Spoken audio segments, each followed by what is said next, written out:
Welcome to Illuminati Silver. We tell you the truth about silver. Today is Sunday the 1st of May 2016 and we're providing our gold and silver update for week ending the 29th of April. Gold rose in US dollar terms last week by $66 from $1,227 to $1,293 an ounce, rising continuously from its starting level and completing the week at its high. In sterling terms, gold rose by £33, and in euros it rose by €36.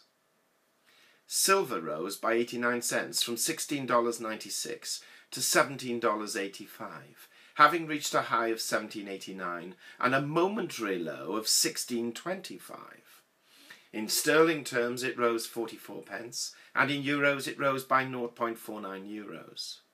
The gold to silver ratio rose from 72.35 to 1 to 72.44 to 1. The Dow Jones closed on Friday at 17,773, down 57 points on the day, and down 230 points on the week. And the NASDAQ closed at 4,775, down 30 for the day, and down 131 points on the week. Brent crude was up 80 cents at $45.92, and US light crude was up $3.64 at $47.37. The dollar index stands at 93.08. That's down 2.04 on the week. According to Reuters, the Bank of Japan's decision not to expand its monetary stimulus program led to a downturn on the stock markets, giving gold a boost. Reuters also added that the US Federal Reserve's decision on Wednesday not to change interest rates and its failure to spell out when it might raise them has also pushed investors towards the precious metal. According to the Wall Street Journal, one cloud on the horizon for the precious metal is the weak demand landscape in Asia. China's gold consumption fell 3.9% year over year to 318.3 tons in the first quarter of this year, says the newspaper. However, Bloomberg points out that China, the world's biggest gold consumer, increased bullion imports from Hong Kong in March as a global price rally stalled and local investment demand showed signs of recovery. Net purchases climbed to 64.1 metric tons from 42.9 tons in February and 61.8 tons a year earlier.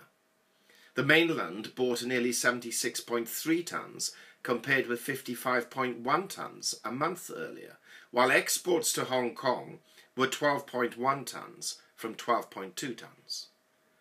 Mainland China doesn't publish the data. A jump in physical deliveries from the Shanghai Gold Exchange and higher imports from Switzerland are signs of strong demand. Swiss exports to China climbed to 29.5 tons from 27.2 tons the month before, according to the Federal Customs Administration.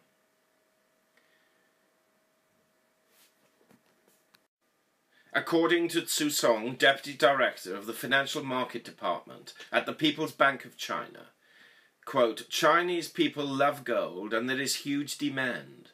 Consumption per person is still well below the global level," unquote.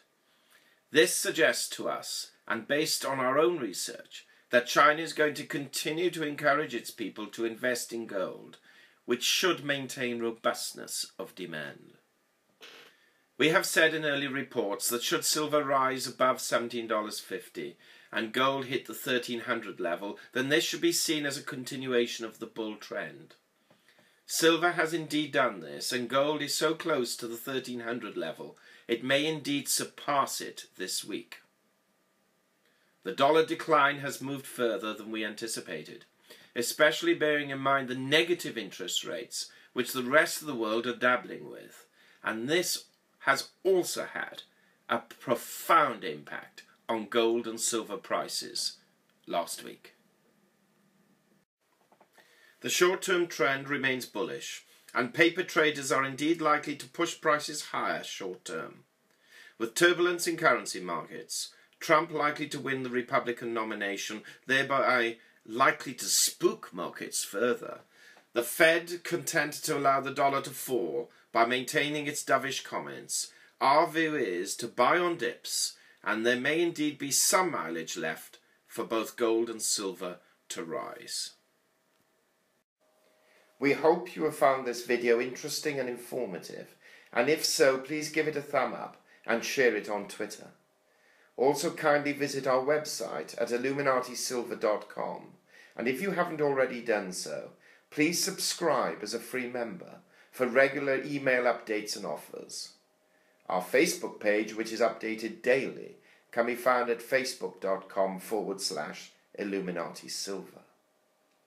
Disclaimer: Illuminati Silver owners come from a background of banking, international wealth management and economics. Having now retired from these worlds, we are not qualified to give investment advice.